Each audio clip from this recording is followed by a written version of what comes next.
quick. For those that are starting to wonder what the hell is going on, we are doing an impromptu conversation with David Collum here. Looks like that's working. So feel free to go to my account and retweet that, Dave, if you can.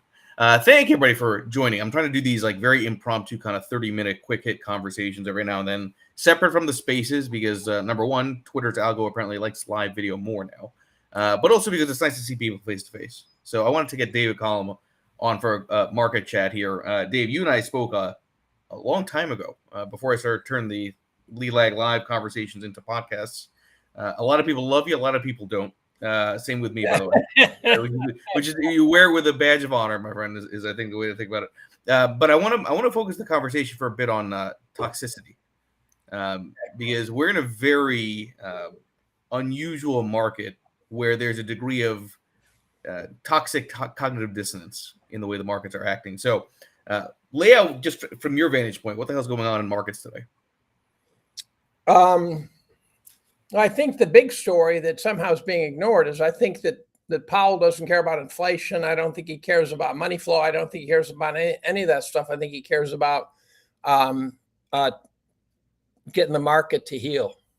So I think he's trying to get the speculators to stop speculating. And Volcker had the same problem.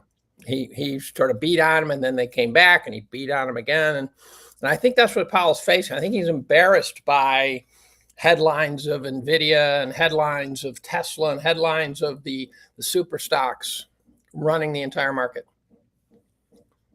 Yeah, and I use that line all throughout 2021. It's like I was seeing back then. I said the amount of uneducated speculation back then is astounding, as sort of a warning sign that things might top out. And I think we're kind of back in that mode, because I put this tweet out a couple weeks ago. It's like I'm starting to see the Lambos again on FinTwit. I'm starting to see a lot of people getting very ballsy about their call options, right? Because they're making money with it. Well, the other thing that I think is something that's been bugging me for a while is there is no smart money. It's all dumb money. So you've got, if you read analyses by supposedly very bright guys, you listen to their language, it's all technical analysis language. It's all about momentum and flow and stuff like that. And there's just so few people out there saying, look, this is a good place to be, because over the next 10 years, it's going to do really well. And you can run into it. I think things like the uranium play fits into that. And but for the most part, everyone's just trying to catch big waves. And I can't do that. So that absolutely appalls me. I think that if you overpay for any asset, you will underperform in the long run. I think that's a truism. So what you're saying is that you would agree that NVIDIA is fucked. I think NVIDIA, especially because I don't buy into the whole AI thing. To me, AI is probably going to be a detriment to society. I look at these super stocks, as I mentioned in a private communication, and most of them are kind of garbage too. I would not want to put these companies against Standard Oil and U.S. Steel and Ford Motors and General Motors and the railroads and stuff like that for wealth creation. It's just junk. If Facebook went away today, who cares? That's my best example. But if Tesla went away today, who cares? Tesla doesn't know how to make cars. They don't know how to. Their market cap reflects a company that's selling half the cars in the world, and their sales do not. I love that point. It's like there is no smart money. Everyone's just I've made that observation myself. I've met with a lot of advisors, financial institutions. I mean, they are no different than retail. They just retail with a lot more money. And they're forced to do it. I mean, there's guys who sit there and go, "That's the game I got to play, right? This is the hand I'm handed." So I was talking to a very smart guy who's a value guy, and he says, "I'm not as bearish as I said to you last time we were together." And then he qualified. He said, "I think the whole thing's going to come crashing to our ankles in the fall." And I go, "Well, what kind of time scale is that? I mean, if you're not if you told me it's going to crash anytime in the next 3 years, I'm out. I don't want to be there." And so the other problem is it goes way, way back. This is something that I've been obsessing over, and that is that when defined benefit plans converted to defined contribution plans, they went from money being handled by not only smart guys, but guys who, if they failed, lost money for their company. And they handed it over to the masses, which means now there's no one to answer to. So there's, you got CalPERS still, maybe, kind of, who knows, things like that. But activist investors are rare, when in the olden days, they were all activist investors. They sold you out if you did poorly. And now you have millions upon millions of people who are completely stupid money because A, they don't know what they're doing, and B, they're indexing. And the indexes, as we know, are non-linearly putting all the money into the super stocks. And I one time had a chat with John Bogle, believe it or not. And I asked him about this idea. I said, didn't democratization of the market also take away adult supervision? He said, yes. So there's the guy who invented the index fund. And a stat that I like to give in every podcast I do, from 1981 to the present, 40 years, market valuations, which are inherently inflation corrected. So you don't have to worry about, money flows or anything. It's just the market divided by some metric that it ought to track, whether it's GDP or price of sales or whatever. And I keep track of about 25. That should mean regress more than any metric in the market, period. There's nothing more mean regressing than a market valuation. And that has compounded over 40 years at over 3% a year. Now, what happens in the next 40 years? It's not going to do that again. What happens if it reverses, which mean regression says it has to? What if the next 40 years is negative 3% a year valuation compounding? What's going to happen? And that is it. It'll be an entire lost generation of investors. As you were saying that, my mind went to democratization leads to concentration. Right? Because to your point about the passive movement with the defined benefit side, right? It's the default option ended up being Vanguard type large cap, market cap weighted strategies, which, to your point, grossly disproportionately benefits the top names and results in everybody having a lot more company specific risk than they realize. And the problem also is that the guys running the companies don't have to answer to anybody because what index fund's going to raise holy hell, right? And so I mentioned this idea of the Cantillon effect. Well, let me mention my obsession over super stocks. I read an article a couple of weeks ago about super stocks. And I went right by it because it's one of these articles that says if you own these 10 stocks, you're rich, and if you didn't, you're not. And so it's like, oh, now you tell me, right? And so I said, so the message they're saying is you got to own the 10 super stocks for the next decade. And I go, but no one knows who they are. So and the guys who do it's just fooled by randomness. Someone's going to get it right, but it doesn't mean they knew what they were doing. And I blew by it because it's one of those stupid stories. And then I realized that, no, the subplot is that out of the S&P 500, there are 490 companies who collectively are returning nothing. And then I realized that, if you bought a gas station and 10 years later you had made no money, there was no cash flow, there's no net gain at the end of the year, you're an idiot, right? You really blew it. Yet we're buying 490 of the biggest companies in the world, and they are returning nothing.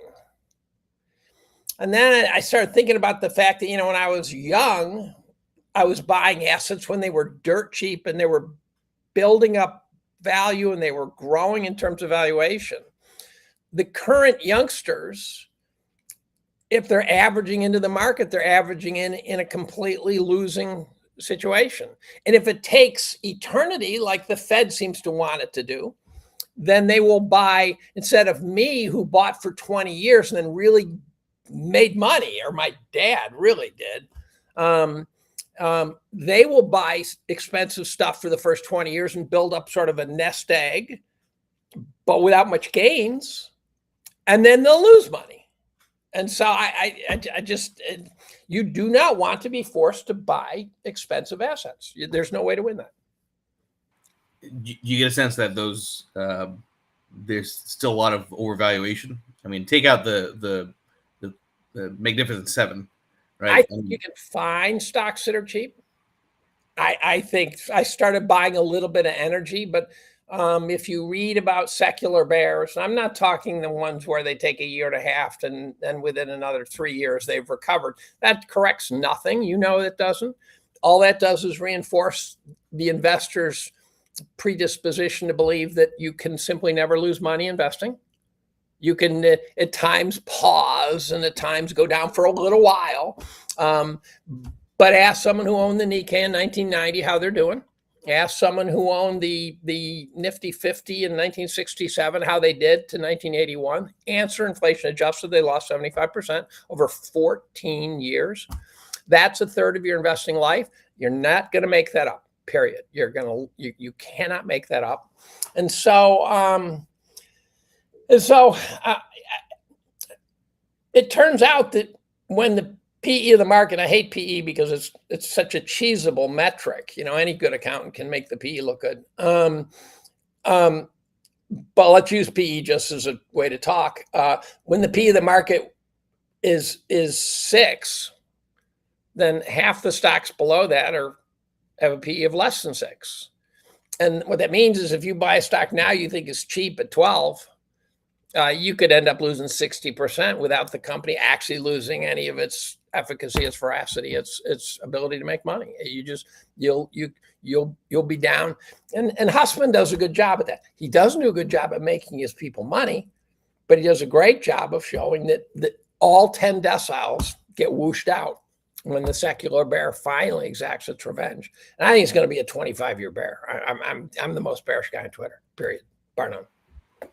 And you're not anonymous, which is pretty amazing that you're bearish. And because I got to tell you, Finch, what drives me crazy with just the amount of people that are in quotes bearish, and they get these huge followings.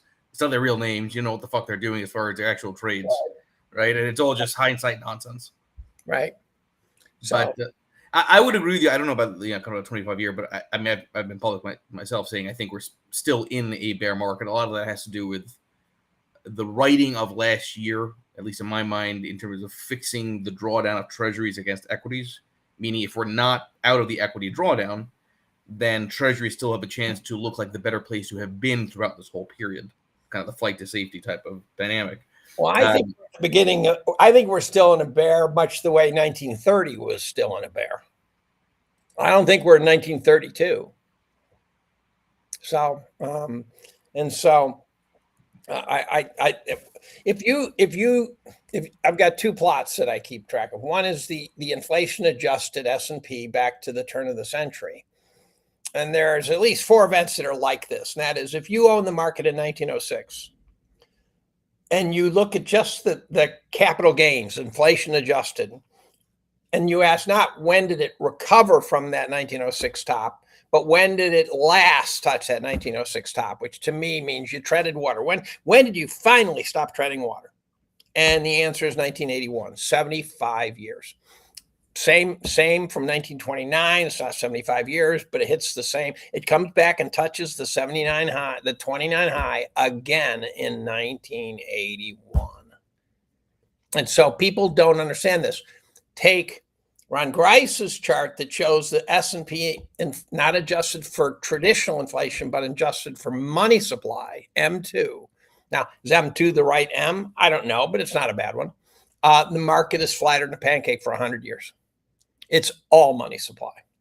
So we're basically reaping inflationary gains, which means they're not gains, which means you better be making some money off that financial concern that's supposed to be kicking out revenue like a gas station.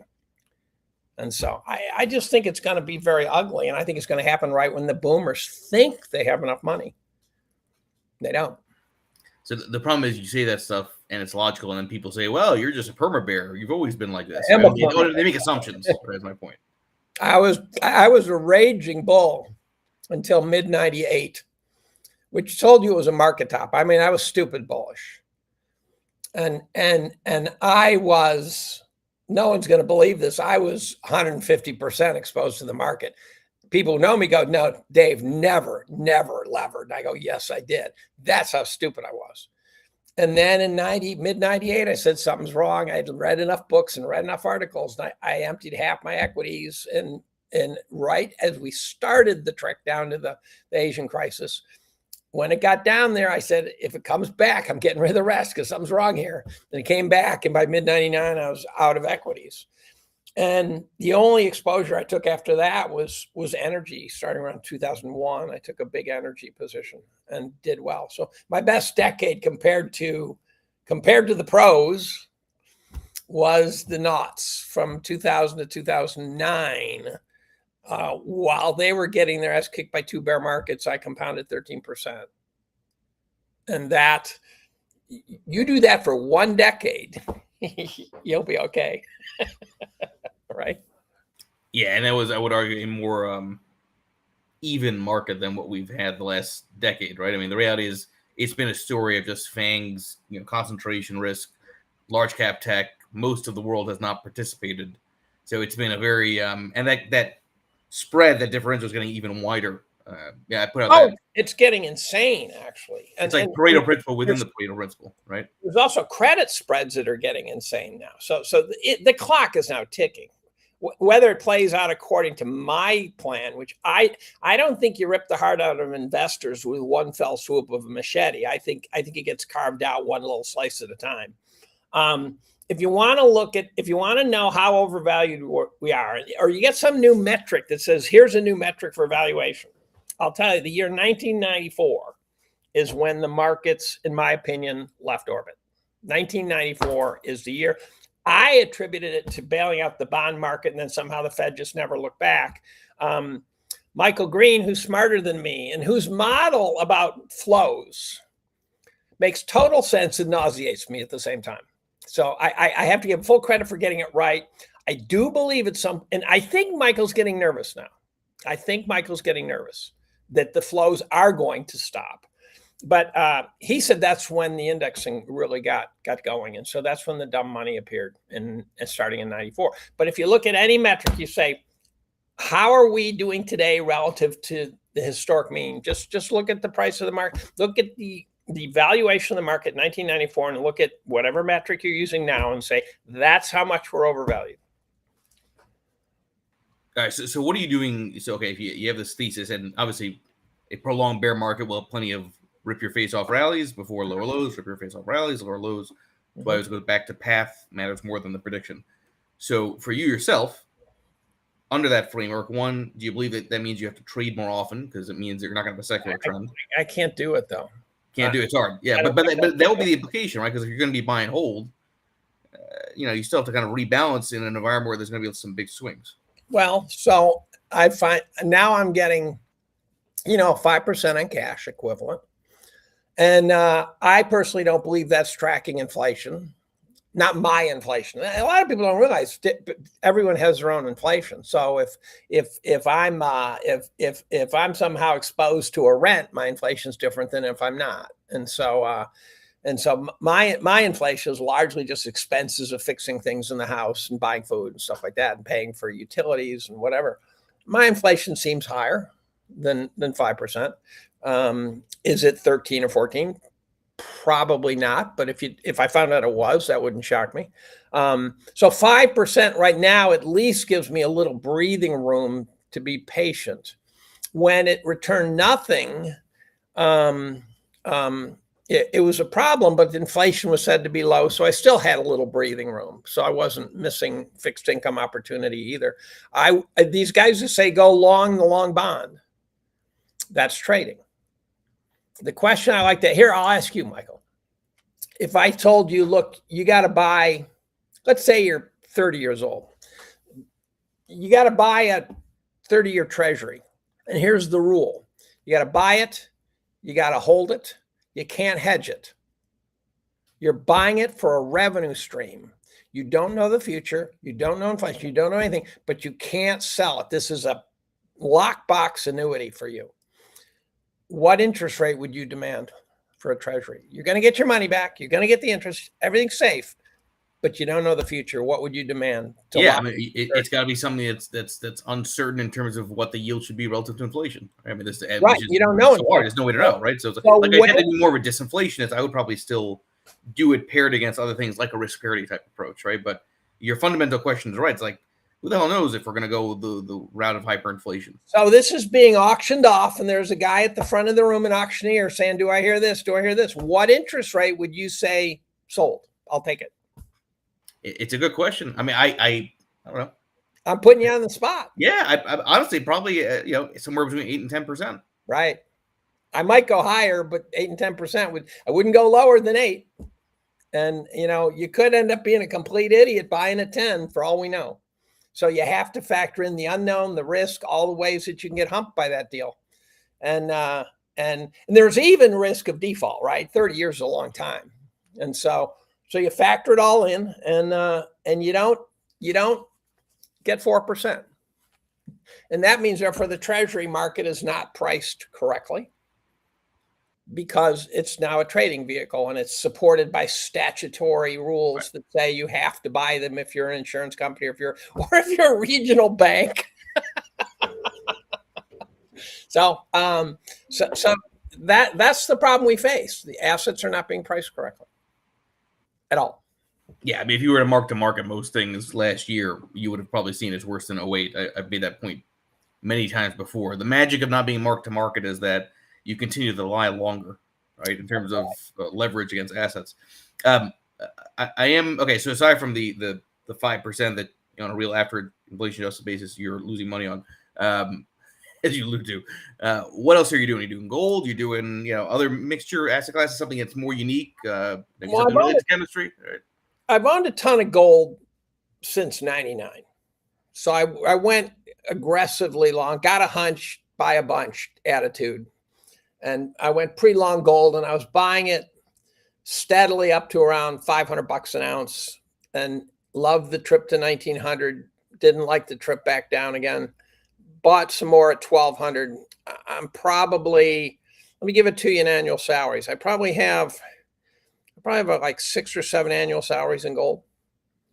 I like units of annual salary because that's the unit you ought to be using when you decide to retire. How many annual salaries do you have? And you should probably assume you're going to spend 1 per year. And if we're not going to make any money, then you better have 25 when you retire.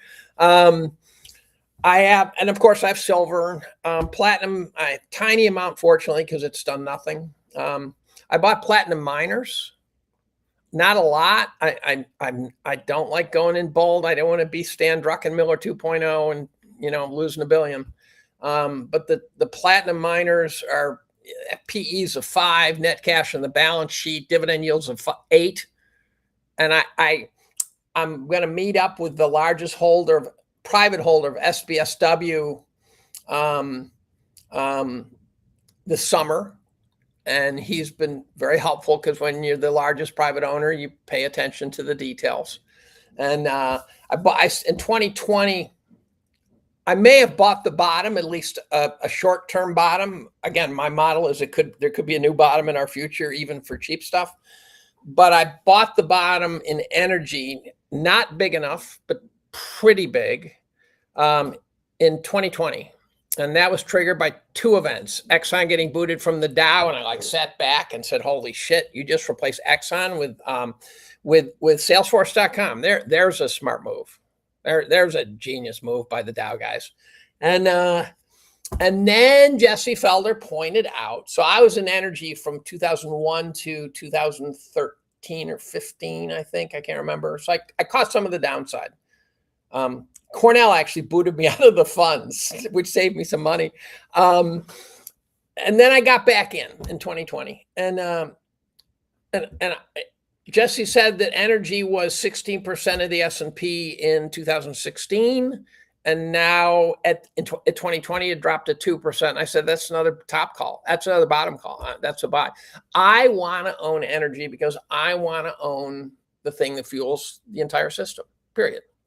I bought a bunch of Rio Tinto. So I don't know how to analyze stocks. I'm not good at this. I'm not an accountant. I don't know how to read a balance sheet, but I looked at Rio Tinto and I see no debt. Their mining operations are so distributed that it would take an asteroid to take them out. And it's at some level, it's potentially even a play on the ESG crap, which I really detest. It's a good dividend. So it has all the metrics of an ongoing concern that turns the money crank slowly but surely year after year. So that's it. And a few other silly things, but my equity exposure is still pretty low. Listen, you have fun with all of your investing and trading, regardless of equity exposure being low. Dave, it's funny. A lot of people find you. I wouldn't say controversial, but there are things which we know you say and I say too that are controversial. But you always strike me as a very but you always strike me as a very reasonable, logical person in the way that you frame the world, right? So I appreciate that from a personal. Well, when you scrubbed your account down and then put me back on, I took that as quite an honor because you said, "Look, I'm not going after losers this time," and you didn't quite say it that way. Yeah, well, it's not. It's that's a side. I mean, I'm doing that because I trust me. Social media is not healthy, folks. It's just not. That's right, and anyone who has a big follower count knows exactly what just happened. I got Max Kaiser, who's wired very different than me. He did a complete scrub to zero. And I said, okay, well, I got knocked out of that one apparently. And then I reappeared and I go, holy shit. So I asked him, I said, what just happened? He said, I just had to scrub the barnacles off. And yeah, totally. What it is they're human beings and they want to talk to you. And I totally get that. But you reach a point where it just swallows you. Yeah. It becomes a full-time job. And I have an actual full-time job just like you do, which we both have to get back to. So that's a good way to wrap this random live market conversation. I'm trying to do these every now and then with kind of like a surprise and delight type of dynamic when it comes to social media. So if you haven't really watched this, make sure you follow David, and you might see another surprise market chat later today. Thank you, Dave. You're welcome. Alrighty, cheers.